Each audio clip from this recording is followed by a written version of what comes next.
हरे कृष्णा। आप सभी का दिन शुभ और मंगलमय हो। हमारे शास्त्रों में बहुत सारे व्रत और त्योहारों का वर्णन है जिनके सहारे कई मुश्किल काम आसान किया जा सकता है। ऐसा ही एक व्रत है अजा एकादशी का। इस व्रत की ख्याति सतयुग से लेकर कलयुग तक मानी गई है। अजा एकादशी इतनी पावन है कि इस दिन सिर्फ इसकी कथा सुन लेने मात्र से अश्वमेघ यज्ञ जितना फल प्राप्त किया जा सकता है। ऐसी मान्यता है कि राजा हरिश्चंद्र को अजा एकादशी का व्रत करने से दरिद्रता से मुक्ति मिली थी। राजा हरिश्चंद्र ने इसी व्रत के पुण्य प्रभाव से अपना खोया हुआ राज्यपाट वापस पाया था। अजा एकादशी में ब्रह्म मुहूर्त में उठकर अपने दोनों हाथों को देखना चाहिए। सूर्य नमस्कार के साथ साथ भगवान विष्णु की आराधना करनी चाहिए। इस दिन व्रत के साथ साथ फल, दान, धर्म, कर्म आदि कार्य करने चाहिए। अजा एकादशी के दिन दान पुण्य करने से सभी प्रकार के पाप नष्ट हो जाते हैं। इस दिन दिव्यांगों, गरीबों, बेसहारा लोगों की सेवा करने से भगवान श्री लक्ष्मी नारायण अत्यंत प्रसन्न होते हैं। इस शुभ दिन पर भगवान विष्णु को शुद्ध जल से स्नान कराने के बाद एक चौकी पर विराजित करना चाहिए। फिर धूप दीप जला के मंत्रों का उच्चारण करके भगवान विष्णु का ध्यान करना चाहिए। सारा दिन उपवास रखना चाहिए और अगले दिन निर्धारित मुहूर्त में व्रत का पालना करना चाहिए। इस बार अजा एकादशी का व्रत 29 अगस्त गुरुवार को रखा जाएगा। सभी गृहस्थ जन और वैष्णव जन एकमात्र इसी दिन उपवास रखेंगे। उपवास सुबह से लेकर अगले दिन के सूर्योदय तक रहेगा। व्रत का पारण किया जाएगा अगले दिन 30 अगस्त शुक्रवार को सुबह 7 बजे से 10:25 तक। व्रत का पारण करने से पहले विधि विधान से लक्ष्मी नारायण की पूजा करने के बाद शुद्ध सात्विक भोजन का, पंचामृत का, पान, सुपारी, इलायची का भोग तुलसी जी के पत्ते रखकर भगवान को निवेदित करना चाहिए और फिर हाथ में तुलसी का पत्ता और जल लेकर स्वयं व्रत का पारणा करने के बाद ही शुद्ध सात्विक भोजन ग्रहण करना चाहिए। जो भी मनुष्य अजा एकादशी के नियमों का इस तरह से पालन करता है उसकी मनोकामना अवश्य ही पूरी होती है। अब सुनिए अजा एकादशी की मोक्षदायिनी पौराणिक व्रत कथा। अजा एकादशी का महात्म्य भगवान श्री कृष्ण ने धर्मराज युधिष्ठिर को सुनाया था। एक बार धर्मराज युधिष्ठिर कहने लगे, हे पुंडरीकाक्ष, मैंने पुत्रदा एकादशी का वर्णन आपके श्री मुख से सुना। अब आप कृपा करके मुझे भाद्रपद माह के कृष्ण पक्ष की एकादशी के विषय में भी बतलाइए। इस एकादशी का क्या नाम है और इसके व्रत का क्या विधान है? प्रभु, इस व्रत को करने से किस फल की प्राप्ति होती है? तब भगवान श्री कृष्ण ने कहा, हे युधिष्ठिर, भाद्रपद मास के कृष्ण पक्ष की एकादशी को अजा एकादशी कहते हैं। इसका व्रत करने से सभी पाप नष्ट हो जाते हैं। इहलोक और परलोक में मदद करने वाले एकादशी व्रत के समान दूसरा कोई व्रत नहीं है। हे युधिष्ठिर, इस एकादशी से संबंधित जो कथा प्रचलित है अब वो मैं तुम्हें सुनाता हूँ, तुम ध्यान पूर्वक सुनो। बहुत समय पहले एक दानी और सत्यवादी राजा हरिश्चंद्र हुए। राजा हरिश्चंद्र इतने सत्यवादी और धर्मात्मा थे कि उनकी कीर्ति से देवताओं के राजा इंद्र को भी ईर्ष्या होने लगी। तब देवराज इंद्र ने महर्षि विश्वामित्र को राजा हरिश्चंद्र की परीक्षा लेने के लिए उकसाया। इंद्र के कहने से विश्वामित्र ने राजा हरिश्चंद्र को योग के बल से ऐसा स्वप्न दिखलाया कि राजा स्वप्न में ऋषि को पूरा राज्य दान कर रहे हैं। दूसरे दिन महर्षि विश्वामित्र अयोध्या आए और अपना राज्य मांगने लगे। स्वप्न में दिए गए दान को भी राजा ने स्वीकार कर लिया और विश्वामित्र जी को सारा राज्यपाट दान में दे दिया। अब अयोध्या से जब राजा हरिश्चंद्र चलने लगे तो मुनि विश्वामित्र जी ने कहा कि राजा, जप तप दान आदि बिना दक्षिणा के सफल नहीं होते। राज्यपाठ तो तुम पहले ही सौंप चुके हो, अब दक्षिणा कैसे दोगे? तब राजा हरिश्चंद्र ने महर्षि विश्वामित्र से दक्षिणा देने के लिए 1 माह का समय लिया। अब वे काशी आ गए। काशी में आकर उन्होंने सबसे पहले अपनी पत्नी सैब्या को एक ब्राह्मण के हाथों बेच दिया। राजकुमार रोहतास छोटा बालक था। प्रार्थना करने पर ब्राह्मण ने उसे अपनी माता के साथ रहने की आज्ञा दे दी और स्वयं को राजा हरिश्चंद्र ने एक चांडाल के हाथों बेच दिया। इस प्रकार राजा हरिश्चंद्र ने ऋषि विश्वामित्र को 1000 मोहरें दक्षिणा में दे दी। अब महारानी सैब्या ब्राह्मण के घर में एक दासी का काम करने लगीं। चांडाल के कहे अनुसार राजा हरिश्चंद्र शमशान की चौकीदारी करने लगे। राजा हरिश्चंद्र शमशान में मृतकों के परिजनों से कर वसूली का काम करने लगे। कई बार उनके सामने धर्म संकट की स्थिति भी बनी, लेकिन वे सत्य और धर्म से विचलित नहीं हुए। फिर एक दिन शमशान की तरफ गौतम ऋषि आ गए। राजा ने उन्हें प्रणाम किया। गौतम ऋषि ने कहा, राजन, किसी पूर्व जन्म के पाप के कारण आपकी यह दशा हुई है। यदि तुम भाद्रपद कृष्ण पक्ष की एकादशी का व्रत करो और अजा एकादशी व्रत की कथा सुनो तो तुम्हारा इस स्थिति से उद्धार हो जाएगा। राजा ने ऋषि की बात मानी और अजा एकादशी आने पर व्रत शुरू कर दिया। एक दिन राजकुमार रोहतास ब्राह्मण की पूजा के लिए फूल चुन रहा था कि उसे एक सांप ने डस लिया। सांप का विष झटपट राजकुमार के पूरे शरीर में फैल गया। राजकुमार रोहतास भूमि पर गिर पड़ा। उसकी माता सैब्या को न तो कोई धीरज बंधाने वाला था और न ही उनके पुत्र की देह को शमशान पहुंचाने वाला था।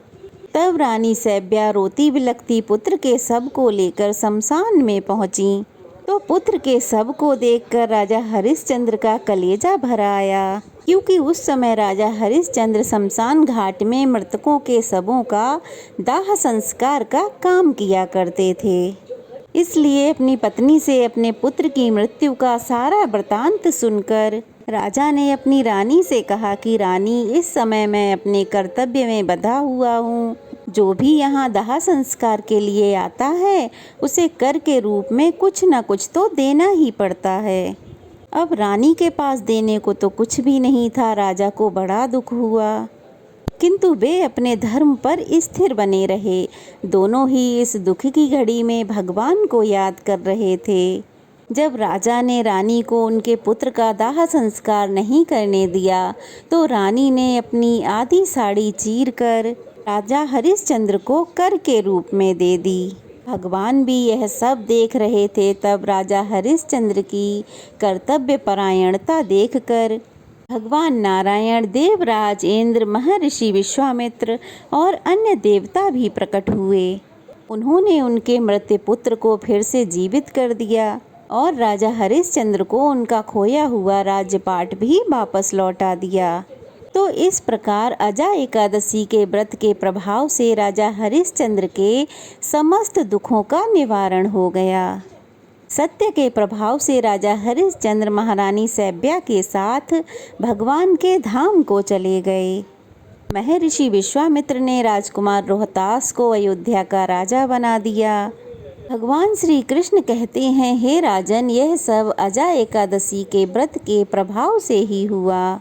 इसलिए जो मनुष्य यत्न के साथ इस व्रत को करते हुए रात्रि जागरण करते हैं उनके सब पाप नष्ट होकर अंत में वे स्वर्ग लोक को प्राप्त होते हैं।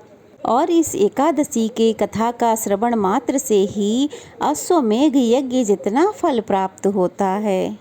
तो प्रिय भक्तों, ये थी अजा एकादशी की व्रत कथा। एकादशी व्रत के दिन भगवान की पूजा और कथा सुनने के साथ साथ तुलसी माता की पूजा करनी चाहिए और कथा भी सुननी चाहिए। अब सुनिए तुलसी माता की कथा। एक बार एक छोटी लड़की थी। जब उसे कुछ समझ आने लगी तब से ही वह तुलसी माता की पूजा करने लगी। उसका हर दिन का नियम था, वह तुलसी माता के पूजन के बाद ही भोजन ग्रहण करती। कुछ समय बाद जब वह विवाह के लायक हुई तो उसके माता पिता ने उसके योग्य वर ढूंढकर उसका विवाह करा दिया। दहेज में उसके माता पिता ने तुलसी जी का एक गमला भी दिया, क्योंकि वो जानते थे तुलसी पूजन उनकी बेटी को कितना प्यारा है। तुलसी की पूजा बिना किए वो कुछ खाती नहीं। अब ससुराल में वह हर दिन उठती, नहाती और तुलसी माता की पूजा करती, फिर उसके बाद ही खाना खाने बैठती थी। उसकी 2 जिठानियाँ थीं, वे जब उसको इस तरह पूजा करता देखती तो उसका मजाक उड़ाया करती कि बड़ी नियम धर्म वाली बनती है। उन दोनों को उस लड़की से बड़ी ईर्ष्या होती थी, इसलिए वे दोनों अक्सर तुलसी जी का गमला छुपा दिया करती। वह लड़की किसी तरह ढूंढ ढांड के तुलसी का गमला लाती, उसे साफ करती, फिर उसकी पूजा करती, उसके बाद ही खाने को बैठती। आए दिन उसकी जिठानियाँ उसे सताती, गमला छुपा देती। वह उस गमले को ढूंढती, फिर पूजा करती। एक दिन तो उसकी जिठानियों ने तुलसी का गमला उठाकर दूर फेंक दिया। अब लड़की ने बहुत ढूंढा, वह गमला मिला ही नहीं। गमला होता तब तो मिलता। ढूंढते ढूंढते वह दुखी हो गई। जब उसने गमला ढूंढा, नहीं मिला, तो उसने कुछ खाया भी नहीं, क्योंकि उसका रोज का नियम जो था, नियम टूटा तो वह बड़ी उदास हो गई। इधर तुलसी माता उस लड़की की सच्ची भक्ति देखकर बहुत प्रसन्न हुई और उसके कमरे में अचानक तुलसी माता का गमला प्रकट हो गया। अगले दिन जब वह लड़की सोकर उठी तो उसने क्या देखा, उसकी चारपाई के चारों कोनों पर तुलसी का गमला आ गया है। अब तो वह लड़की बड़ी खुश हुई और सोचने लगी, अब तो मेरी तुलसी माता को कोई नहीं चुरा पाएगा। अब तो कोई मेरी तुलसी माँ को छुपा भी नहीं सकेगा, फेंक भी नहीं सकेगा और मुझे कहीं जाना भी नहीं पड़ेगा पूजा करने को। यह सोचकर वह बड़ी खुश हुई और उठकर जल्दी से स्नान किया और तुलसी माँ की पूजा की। पूजा करके जब वह खाना खाने बैठी तो उसकी जेठानियाँ मजाक उड़ाने लगीं कि लो, देवरानी जी का नियम धर्म पूरा हो गया। उन्होंने ऐसा इसलिए कहा क्योंकि उन्होंने जानबूझकर तुलसी का गमला तो बहुत दूर फेंक दिया था। उन्हें ये लग रहा था कि आज देवरानी ने पूजा नहीं की और बिना पूजा किए ही खाना खाने को बैठ गई। तब दोनों जेठानियाँ देवरानी को ताना देने लगीं, हो गया तुम्हारा नियम धर्म पूजा, कर ली तुमने तुलसी माता की पूजा। तब देवरानी धीरे से बोली, हाँ मैंने कर ली पूजा। तो जेठानियाँ बोली, अरे कहाँ से कर ली तुमने पूजा, गमला तो हमने फेंक दिया था। ऐसा कह दोनों जेठानियाँ हंसने लगीं। तो देवरानी बोली, देख लो जाके मेरे कमरे में तुलसी जी लगी हुई हैं खाट पर। अंदर जाकर दोनों जेठानियों ने देखा तो शर्मिंदा होकर कहने लगीं, देवरानी हमें क्षमा करो, हमने तुम्हारी बहुत बेइज्जती की है, हमने तुम्हारा बहुत मजाक उड़ाया है, तुम तो सच्ची भक्त हो, तुम्हारी श्रद्धा सच्ची है, हमें क्षमा कर दो। तब भोली भाली देवरानी ने अपनी जेठानियों को क्षमा कर दिया। अब तो देवरानी जेठानी सब मिलकर रोज तुलसी माता की पूजा करने लगीं। अब उनके घर में सुख समृद्धि के भंडार भर गए और उनके सभी दुख दूर हो गए। हे तुलसी माता, जैसी निर्मल बुद्धि आपने उन दोनों जेठानियों की वैसी हर किसी की करना। जो इस कथा को पढ़े अथवा सुने वैसी बुद्धि उसको भी देना और उसके घर में भी सुख समृद्धि के भंडार भर देना। जो ये कथा पढ़े अथवा सुने उन सब के सुख समृद्धि के भंडार भर जाएं। तो ये थी आज की वीडियो। आज की कथा कैसी लगी कमेंट बॉक्स में ज़रूर बताइएगा। अच्छी लगी हो तो वीडियो को लाइक कीजिएगा, ज़्यादा से ज़्यादा शेयर कीजिएगा और अगर नए हैं तो प्लीज़ चैनल को सब्सक्राइब कीजिएगा। तो चलिए फिर मिलते हैं, तब तक के लिए जय श्री कृष्णा, जय तुलसी मैया।